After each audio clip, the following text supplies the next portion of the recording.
Shalom, Bapak, Ibu, dan saudara-saudari yang terkasih dalam Tuhan Yesus Kristus.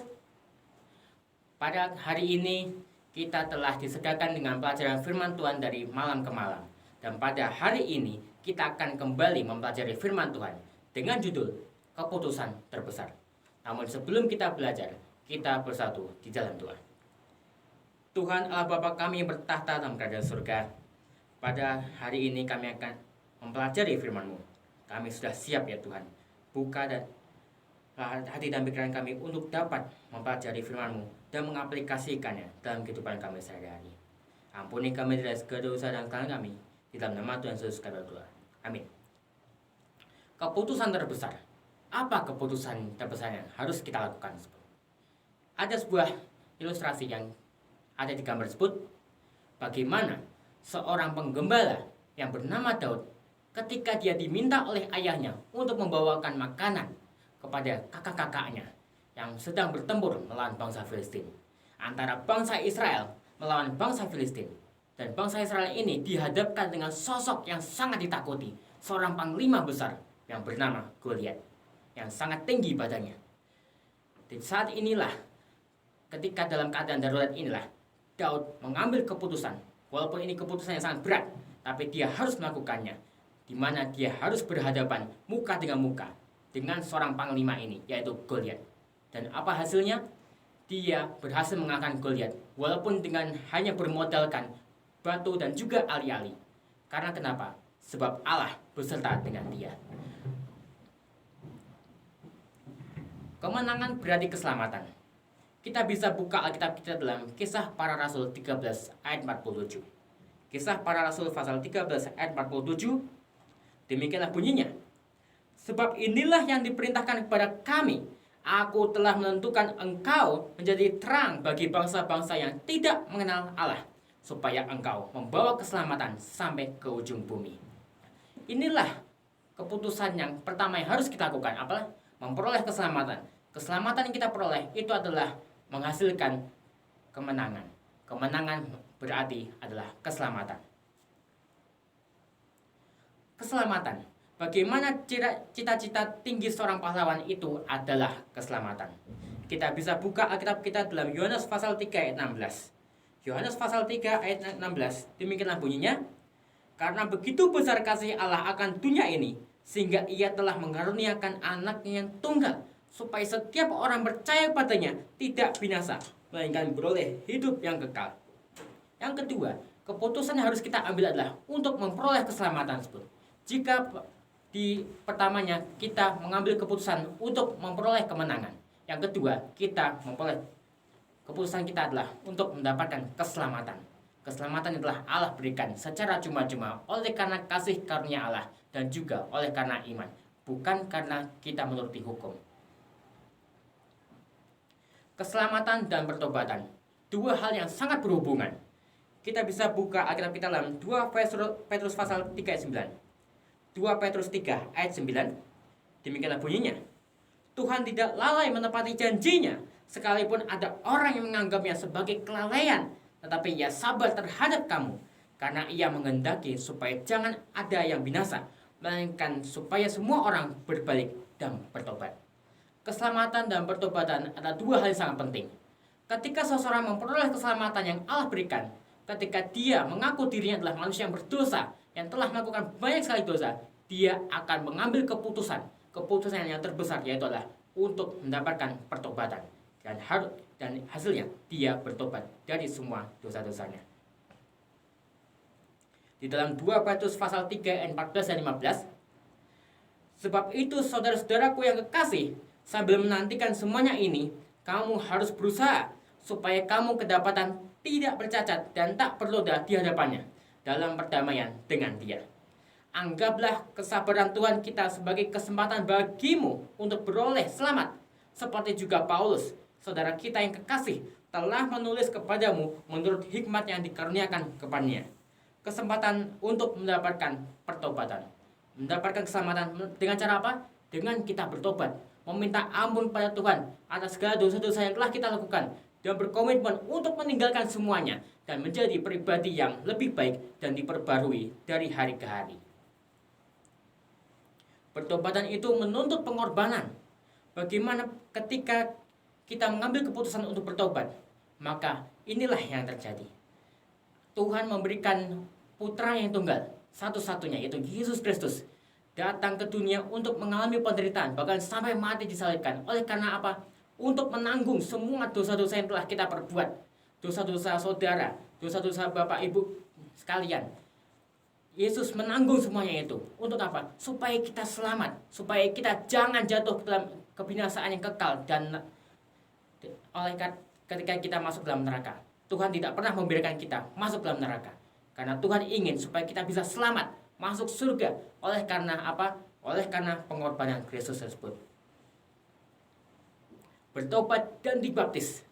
Ketika saudara-saudari berkomitmen untuk bertobat, inilah satu hal yang harus untuk dilakukan, dan ini sangat penting, yaitu apa? Memperoleh baptisan.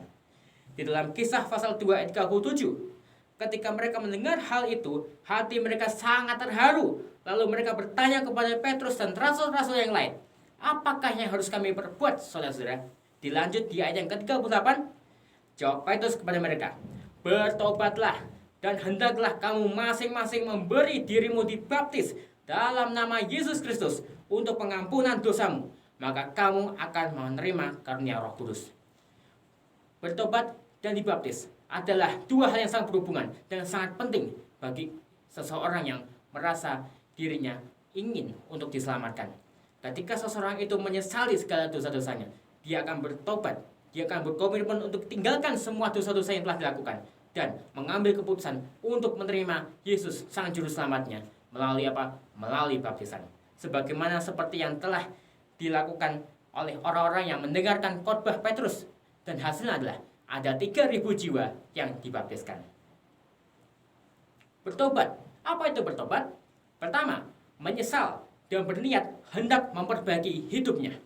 Yang kedua adalah mengaku salah atau mengaku dosa-dosa. Yang ketiga adalah meninggalkan kejahatan. Yang terakhir, kembali atau pindah kepada agama yang dianggap benar. Bertobat itulah bagaimana ketika seseorang bertobat, dia akan menyesali dirinya bahwa dia telah berbuat banyak dosa dan berkomitmen untuk memperbaiki hidupnya menjadi lebih baik. Ketika dia telah melakukannya, dia akan mengaku bahwa dosa-dosa itu sudah tidak berguna lagi. Yang ketiga adalah kemudian dia meninggalkan kejahatannya, dan yang terakhir, dia akan kembali kepada jalan yang benar menurut keyakinannya dan mendapatkan yaitu baptisan. Dibaptis sebagaimana perintah Tuhan Allah di dalam Matius pasal 28 ayat 19. Karena itu pergilah, jadikanlah semua bangsa muridku, dan baptislah mereka dalam nama Bapa dan Anak dan Roh Kudus. Dan siapakah yang perlu dibaptis? Kepada semua manusia yang percaya. Di dalam Markus pasal 16 ayat 16, siapa yang percaya dan dibaptis akan diselamatkan, tetapi siapa yang tidak percaya akan dihukum. Baptisan itu sangat penting bagi seseorang yang ingin bertobat, ingin menerima Yesus sebagai juru selamat pribadinya. Sebagaimana inilah perintah yang telah Tuhan berikan. Pergilah, jadikan semua bangsa muridku, dan baptislah mereka dalam nama Bapa dan Anak dan Roh Kudus. Dan juga sebagaimana yang dikatakan Markus 16:16, siapa yang percaya dan dibaptis akan memperoleh keselamatan. Tapi siapa yang tidak percaya, yang tidak mau melakukannya, akan memperoleh hukuman. Lalu bagaimanakah baptisan yang benar? Kita bisa buka Alkitab kita dalam Efesus pasal 4 ayat 5. Efesus 4 ayat 5, satu Tuhan, satu iman, satu baptisan. Baptisan diambil dari bahasa Yunani, baptizo, yang artinya adalah diselamkan, dipermandikan, dicelupkan, atau bahkan dikuburkan di bawah rata-rata air. Jadi, baptisan yang benar adalah baptisan dengan cara diselamkan. Mengapa harus diselamkan? Di dalam Roma pasal 6 ayat 3, atau tidak tahukah kamu bahwa kita semua yang telah dibaptis dalam Kristus telah dibaptis dalam kematiannya? Di dalam Roma pasal 6 ayat 4, dengan demikian kita telah dikuburkan bersama-sama dengan Dia oleh baptisan dalam kematian, supaya sama seperti Kristus telah dibangkitkan dari antara orang mati oleh kemuliaan Bapa, demikian juga kita akan hidup dalam hidup yang baru. Inilah tujuannya. Alasannya kenapa harus dengan cara baptisan selam. Karena itu sebagai lambang bahwa kita mati dan dikuburkan bersama dengan dosa-dosa kita, dan kita dibangkitkan dengan hidup dan karakter yang baru, menjadi pribadi yang memperoleh keselamatan oleh karena kasih karunia Allah. Baptisan selam itu seperti halnya ketika seseorang yang sudah meninggal lalu dikuburkan dalam tanah. Sama seperti itu halnya. Baptisan selam itu adalah ketika kita memperoleh kebangkitan dengan hidup yang baru. Baptisan itulah sebagai bukti penurutan. Lalu di dalam Matius pasal 3 ayat 13 sampai 16, maka datanglah Yesus dari Galilea ke Yordan kepada Yohanes untuk dibaptis olehnya. Tetapi Yohanes mencegah dia. Katanya, "Akulah yang perlu dibaptis olehmu, dan engkau yang datang padaku." Lalu Yesus menjawab, katanya kepadanya, "Biarlah hal itu terjadi, karena demikianlah sepatutnya kita menggenapkan seluruh kehendak Allah." Dan Yohanes pun menurutinya. Sesudah dibaptis, Yesus segera keluar dari air, dan pada waktu itu juga langit terbuka, dan ia melihat Roh Allah seperti burung merpati turun ke atasnya. Inilah bagaimana baptisan itu diceritakan ketika Yesus datang kepada Yohanes. Yohanes sendiri meminta, "Harusnya saya yang dibaptis dahulu oleh kau, lalu engkau datang kepadaku." Lalu Yesus berkata, "Biarlah ini terjadi karena sepatutnya kita menggenapkan seluruh kehendak Allah." Yesus memberikan contoh kepada kita, memberikan teladan kepada kita. Inilah pentingnya baptisan. Baptisan itulah sebagai tanda kita memperoleh pertobatan. Di dalam Matius pasal 3 ayat 11, "Aku membaptis kamu dengan air sebagai tanda pertobatan." Inilah yang dikatakan Yohanes Pembaptis ketika ia membaptiskan orang-orang di Galilea. Mengikut Tuhan itu harus dengan berani. Mengikut Tuhan itu harus berani, tidak boleh takut, tidak boleh ragu-ragu. Di dalam Kisah Para Rasul 22 ayat 16, "Dan sekarang, mengapa engkau masih ragu-ragu? Bangunlah, berilah dirimu dibaptis, dan dosa-dosamu disucikan, sambil berseru kepada nama Tuhan." Mengikut Tuhan dan juga menerima Yesus sebagai juru selamat pribadimu dan mengambil keputusan untuk dibaptis itu harus dengan berani, harus dengan yakin dan percaya. Tidak boleh takut, tidak boleh ragu-ragu. Karena bila mana saudara-saudara masih ragu-ragu, masih takut, maka itu akan menjadi halangan bagi saudara untuk mengikuti Tuhan dan menerima Yesus sebagai juru selamat pribadi. Yang ketiga adalah kita akan memperoleh penghargaan, akan mendapatkan upah.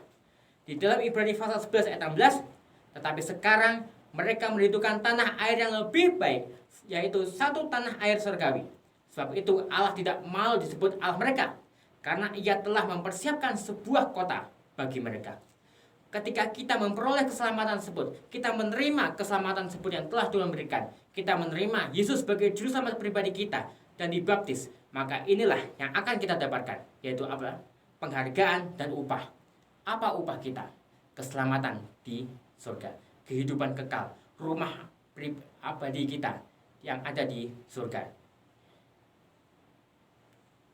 Dan inilah 3 cita-cita seseorang yang telah diselamatkan, yaitu apa? Pertama, memperoleh kemenangan. Yang kedua, memperoleh keselamatan. Yang ketiga, memperoleh penghargaan. 3 hal ini yang harus didapatkan bagi seseorang yang telah memperoleh keselamatan oleh karena kasih karunia Tuhan. Dan orang-orang yang telah bersedia untuk menerima Yesus sebagai juru selamat pribadinya dan masuk dalam baptisan untuk mendapatkan kehidupan yang baru. Nah, inilah keputusan terbesar yang harus kita ambil. Ketika kita mengambil keputusan untuk memperoleh kemenangan. Kemenangan apa? Kemenangan melawan kejahatan, kemenangan melawan godaan, kemenangan melawan setan. Itulah yang harus kita dapatkan. Yang kedua adalah kita akan memperoleh keselamatan, mati dan bangkit bersama Kristus melalui baptisan. Yang ketiga adalah penghargaan, yaitu apa? Kota kudus atau surga. Inilah panggilan bagi kita. Ketika saudara-saudara berkeputusan untuk mendapatkan semua ini, mari saudara-saudara berkomitmen dalam hati kita masing-masing. Apakah saudara bersedia untuk mendapatkan keselamatan yang telah Tuhan berikan? Apakah saudara sudah dengan yakin? Apakah saudara berani untuk mengambil keputusan itu, menerima Yesus sang juru selamatmu, dan menerima baptisan dengan cara diselamatkan? Sebagai tanda bahwa kita telah mati bersama-sama dalam dosa kita dan dibangkitkan kembali dengan hidup dan karakter yang baru, sebagaimana Kristus juga telah mati dan dikuburkan dan dia bangkit oleh karena kemuliaan Bapa. Dan juga inilah menjadi pelajaran penting bagi kita untuk berkomitmen mengambil keputusan terbesar. Walaupun ketika saudara-saudari akan mengalami penolakan, saudara-saudari akan diusir, saudara-saudari akan dikucilkan karena Anda telah mengambil keputusan yang tepat, menerima Sang Juru Selamat dan mengikutinya sampai akhir hayat saudara. Jangan takut, jangan ragu-ragu. Ingat, Tuhan berserta dengan kita. Dia tak akan pernah menolak kita. Dia tak akan pernah meninggalkan kita. Ketika kita percaya dan yakin kita telah menerima Dia, memperoleh keselamatan yang telah Tuhan berikan, kita bertobat, meninggalkan dosa-dosa kita dan menjadi pribadi yang lebih baik dari hari ke hari. Bila mana saudara-saudari yang percaya dan yakin, mari angkat berdiri dan kita bersatu di dalam doa.